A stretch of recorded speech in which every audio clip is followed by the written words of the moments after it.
बिस्मिल्लाहिर्रहमानिर्रहीम। सब दोस्तों को मेरे चैनल फोर पिलर्स में मैं वेलकम करता हूं जी। आज हम पढ़ने जा रहे हैं section 39 of income tax ordinance 2001।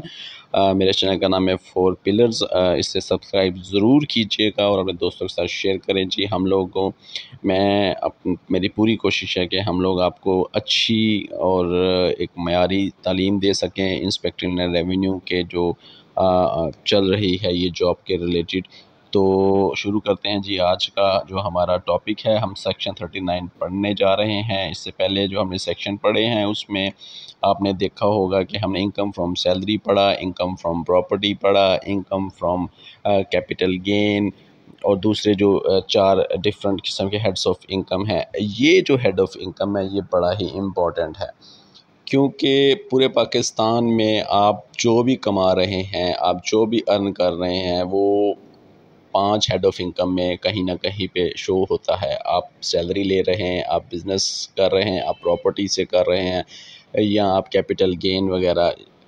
लेकिन कुछ ऐसी चीज़ें होंगी जो कि रह जाती हैं, वो ये जो पहले 4 हेड ऑफ इनकम है इनमें कहीं पे भी फॉल नहीं कर रही होती। तो ऐसी जो इनकम होती है इसको हम क्या करते हैं, इसको हम इनकम फ्रॉम अदर सोर्सेज में डाल देते हैं। एक बड़ा अहम और बहुत बड़ा ये सेक्शन है। इस सेक्शन को हम पढ़ने जा रहे हैं। लाइक कर दें जी वीडियो को। शुरू करते हैं जी। सब सेक्शन 1 ऑफ सेक्शन 39 कहता है जी, income of every kind received by a person in a tax year if it is not included any other head. जैसे कि मैं आपको पहले बता चुका हूँ कि कोई बंदा इनकम अर्न कर रहा है, वो पिछले किसी भी हेड में नहीं आ रही तो वो इस हेड में जाएगी। Other than income exempt from tax under this ordinance. हाँ, जो इनकम एग्जेम्प्ट है वो इसमें शामिल नहीं होगी इस ऑर्डिनेंस के under. Shall be chargeable to tax in that year under the head income from other sources including the following namely. जो पहले 4 किसी में भी नहीं जा रही, आपकी जो अर्निंग है वो किसी हेड ऑफ इनकम में नहीं जा रही, वो किस में जाएगी जी? अब जाएगी इसमें, किस में जी? इनकम फ्रॉम अदर सोर्सेज में। और जिसमें ये जो नीचे एग्जांपल्स दी गई हैं मैं आपको बताता चलूँ, वो डिविडेंड है, रॉयल्टी है, प्रॉफिट ऑन डेट है। डिविडेंड क्या होता है जी? डिविडेंड होता है आप किसी कंपनी के शेयर्स खरीदते हैं तो वो कंपनीज हर साल अपने जो शेयर होल्डर्स हैं उनको डिविडेंड देती है। इसके अलावा उन शेयर्स की जो प्राइस अब जाएंगी वो तो उनको फ़ायदा मिलेगा ही मिलेगा, लेकिन जब आप कंपनी में इन्वेस्टमेंट करते हैं, शेयर्स खरीदते हैं, तो वो कंपनीज हर साल अपने शेयर होल्डर्स को डिविडेंड पे करती है। इसके अलावा जी रॉयल्टी आ जाती है। रॉयल्टी क्या है जी? किसी भी बुक वगैरह का जो आप काम करते हैं, बुक वगैरह का आप काम करते हैं, आप अपनी कोई बुक पब्लिश करते हैं तो पब्लिश होने के बाद वो जैसे वो उसकी कॉपीज़ सेल होती रहेंगी अप टू अनटिल जब तक वो सेल हो रही हैं, आपको रॉयल्टी मिलती रहेगी। तो वो भी इनकम फ्रॉम अदर सोर्सेज में आती है। इसके बाद जो सी है क्लॉज इसकी, वो कहता है कि जी प्रॉफिट ऑन डेट। आपने मतलब आपको जो प्रॉफिट आ रहा है, जो आपने डेट आपके हैं, जो आपने लोगों को कुछ कर्जे दिए हुए हैं और आप उन पे प्रॉफिट ले रहे हैं, या आपने जो बैंक में पैसे वगैरह रखवाए हैं या किसी भी फाइनेंशियल इंस्टीट्यूट्स में आपने जो पैसे रखवाए होते हैं, उस पे जो आपको ईयरली जो बेनिफिट मिल रहा है, मंथली जो बेनिफिट मिल रहा है, ये आपके इसमें आएगा, इनकम फ्रॉम अदर सोर्सेज में आएगा। अब आगे चलते हैं। इसमें वो क्लॉज सी को कह रहा है कि additional payment on delayed refund under any tax law. मतलब किसी भी टैक्स लॉ में अगर कोई डिलेड रिफंड आ जाता है तो वो उस पे जो एडिशनल पेमेंट्स मिलेंगी, आपने मतलब कोई इन्वेस्टमेंट की और आपको उस इन्वेस्टमेंट पे कुछ डिले हो गया और आपकी उसमें ये आपके रिटर्न में पॉलिसी में मौजूद है कि अगर हम किसी वजह से आपको रिफ़ंड नहीं कर पाएंगे, डिले कर देंगे वो फाइनेंशियल इंस्टीट्यूट, तो उसकी क्या होगी कि वो इस पे आपको एडिशनल पेमेंट्स करेंगे। तो वो एडिशनल पेमेंट भी किस में जाएगी? बिल्कुल जी, इनकम फ्रॉम अदर सोर्सेज में जाएगी। ग्राउंड रेंट, ग्राउंड रेंट में थोड़ी सी यहाँ पे कन्फ्यूजन हो सकती है। आप लोग देखें कि आप सोचेंगे कि ग्राउंड रेंट तो एक तरह से ये है कि आपने इनकम फ्रॉम प्रॉपर्टी क्यों नहीं आ गया, इसमें ग्राउंड रेंट क्यों आ रहा है? तो ये थोड़ा सा अब आपको मैं बताता चलूँ कि इनकम फ्रॉम प्रॉपर्टी जो है वो इस तरह से है कि आपने एक एक मकान बनाया, उसको आपने रेंट आउट कर दिया। अब ये ग्राउंड रेंट ऐसे है कि आपकी कोई ज़मीन है, उसके ऊपर किसी किस्म की कंस्ट्रक्शन नहीं है और वो किसी यूज़ में आ गई है, मतलब आपने वहाँ पे लोगों ने असेस ले ली कि आप हमें यहाँ पे अपनी ज़मीन पे गाड़ी खड़ी करने दिया करें, हम आपको पे कर देंगे। तो ये ग्राउंड रेंट है, यहाँ पे कंस्ट्रक्शन नहीं है। ठीक है, इसी तरह भी आपका कोई ग्राउंड है, उसके ऊपर किसी किस्म का कोई इवेंट कुछ लोग करवाना चाह रहे हैं, तो वो बदले में आपको पे करेंगे। तो वो जो पे करेंगे वो किस में जाएगा जी? बिल्कुल इनकम फ्रॉम अदर सोर्सेज में जाएगा। ई पार्ट इसका क्या कह रहा है जी? Rent from the sub lease of land or a building. Sub lease of a land or building, again थोड़ी सी कन्फ्यूजन यहाँ पे आपको फिर होगी कि इनकम फ्रॉम प्रॉपर्टी क्यों नहीं से कहा जा रहा। थोड़ा सा कन्फ्यूजन इस तरह से है कि जो इनकम फ्रॉम प्रॉपर्टी है वो डायरेक्ट रेंट के तौर पे आपको मिलेगा, और यहाँ पे थोड़ा सा इसमें कन्फ्यूजन आपको मैं बताता चलूँ कि ये इस तरह से है कि आपने कोई बिल्डिंग को जो है वो मॉर्गेज कर लिया और आपका उसमें कुछ शेयर है, तो वो आपको जो उसमें सब लीज़ के तौर पे वो काउंट हो रहा है कि आपने वो बिल्डिंग को मॉर्गेज कर लिया और आपने उसको बाद में उसको रेंट आउट कर दिया। तो उसमें से जो आपको अर्निंग आ रही है वो आपकी किस में जा रही है जी? वो आपकी जाएगी इनकम फ्रॉम अदर सोर्सेज में। लेकिन अगर आप उसके fully and wholly solely owner हैं तो आपको उससे जो रेंट आएगा वो किस में जाएगा जी? वो जाएगा आपको इनकम फ्रॉम प्रॉपर्टी में। अब आगे पढ़ते हैं। आगे कह रहा है F part, income from the lease of any building together with the machinery. समझ आ गई आपको कि आपने कोई बिल्डिंग आपने हायर की है, उसके साथ आपको मशीनरी भी मिली है, तो उससे जो प्रॉपर्टी जो इनकम आएगी वो आपकी इनकम फ्रॉम प्रॉपर्टी में नहीं बल्कि कि आपकी इनकम फ्रॉम अदर सोर्सेज में जाएगी। Income from provision of amenities, utilities or any other services connected with the renting of building. अच्छा, अब बात वही आ जाती है घूम फिर के, आप इसको अब ये इनकम फ्रॉम प्रॉपर्टी क्यों नहीं कह रहे हैं बार बार? मतलब ये तो सारी चीज़ें इनकम फ्रॉम प्रॉपर्टी की तरफ इशारा कर रही हैं। तो इसमें ऐसे है कि आपने एक बिल्डिंग ली, उस बिल्डिंग में मशीनरी थी, इसके अलावा जी उस बिल्डिंग में फ़र्ज़ करें जी थोड़ी सी जगह है जो कि गैराज के तौर पे यूज़ हो सकती है, या उस बिल्डिंग में आप ऐसा करें कि आपने एक बिल्डिंग ली, उस बिल्डिंग में एक बहुत बड़ा हॉल भी मौजूद है जो कि आप उसको रेंट आउट कर रहे हैं, आप वहाँ पे गाड़ियों की पार्किंग वगैरह बना रहे हैं। तो इस तरह से जो चीज़ें आपको जो अर्निंग आ रही है ये इनकम फ्रॉम अदर सोर्सेज में जाएगी, ना कि आपके इनकम फ्रॉम प्रॉपर्टी में जाएगी।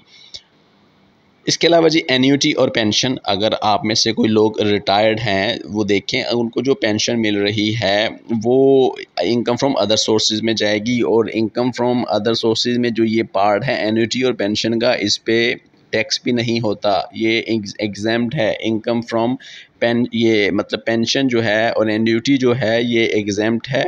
इसके अलावा जी आगे चलते हैं। एनी प्राइज बॉन्ड और विनिंग फ्रॉम में raffle lottery prize on winning a quiz prize offered by companies for promotion of sales और क्रॉसवर्ड पजल्स। ऐसी कोई भी चीज़ जिसमें लॉटरी हो या जिसमें के प्राइज बॉन्ड हो, ये इस तरह की कोई भी, या कोई कंपनी कोई प्रमोशन के लिए आपको कोई पे आउट करती है, तो जी वो सब आपके इनकम फ्रॉम अदर सोर्सेज में जाएगा, वो आपके किसी भी और हेड में नहीं जाएगा। इसके बाद इसका नेक्स्ट पार्ट पढ़ते हैं हम। I clause I subsection 1 of section 39 कहता है कि any other amount received as consideration for the provision use or exploitation of property including from the grant of a right.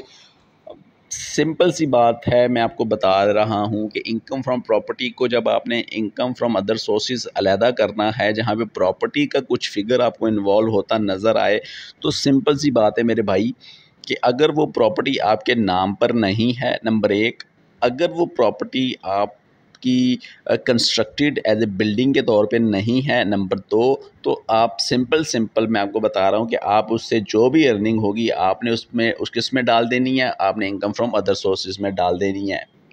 आगे चलते हैं, जे क्लॉज पढ़ते हैं। The fair market value of any benefit whether convertible to money or not receive in connection with the provision use or exploitation of property.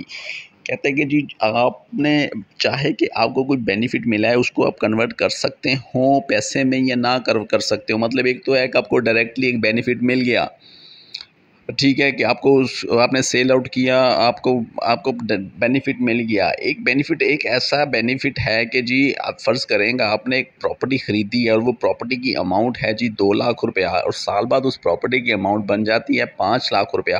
तो ये देखें, ये convertible to money नहीं है, लेकिन उसकी फेयर मार्केट वैल्यू अगर आप देखें तो वो बढ़ गई है। तो इस पर भी वो कह रहा है कि जी आपको इनकम फ्रॉम अदर सोर्सेज ही काउंट होगा। के पार्ट पे चलते हैं जी। Any amount received by a person as consideration for vacating and the possession of a building or part thereof reduced by any amount paid by the person to acquire possession of such building or part thereof. ऐसे है कि जी एक property है, वो property dispute property बन जाती है, उसके ऊपर जो है ना कोई कब्ज़ा वगैरह हो जाता है, आपने उस कब्ज़े को छुड़वाना है या वहाँ आपके जो टेनेंट हैं, आपके कुछ किराएदार हैं जो मतलब आपको तंग कर रहे हैं, उनको अपना पे ऑफ करना है। तो ये जो इस तरह के अखराजात होंगे ये आपकी उस प्रॉपर्टी की जो इनकम आ रही है, इनकम फ्रॉम अदर सोर्सेज जो आ रही है, आप उसमें से माइनस कर देंगे। उसके बाद जो आपको बचेगा वही आपकी इनकम होगी, उसी पे आपको टैक्स लगेगा, उसी को हम income from other sources count करेंगे। आगे चलें जी। एल पार्ट पढ़ते हैं। Any amount received by a person from approved income payment plan or approved annuity plan under voluntary.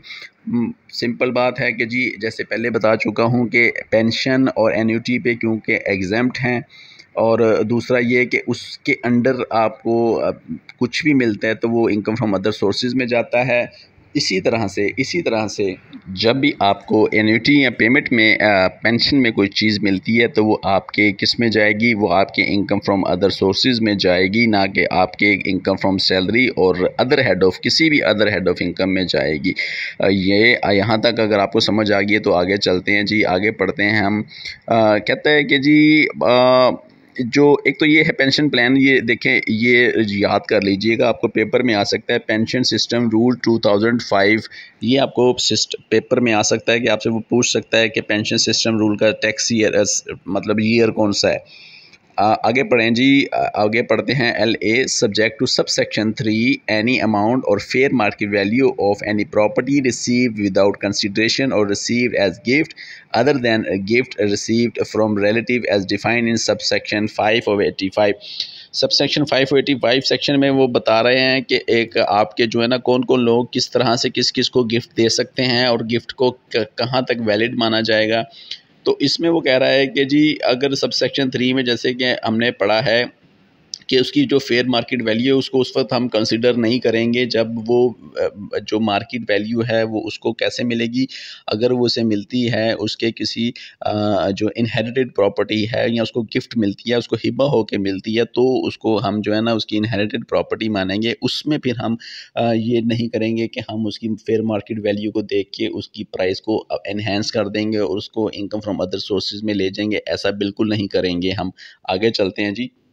अब हम इसका पढ़ने जा रहे हैं। सबसेक्शन 2 कह रहा है where a person receives an amount refer to in clause के। क्लॉज के में क्या पढ़ा था हमने कि जी उसने कोई एक्स्ट्रा अमाउंट पे की है, वो उसमें से माइनस करेंगे हम जो उसको इनकम आएगी। तो उसको वो कह रहा है the amount shall be chargeable to tax under the head income from other sources in the tax year in which it was received and the following 9 tax years in equal proportion.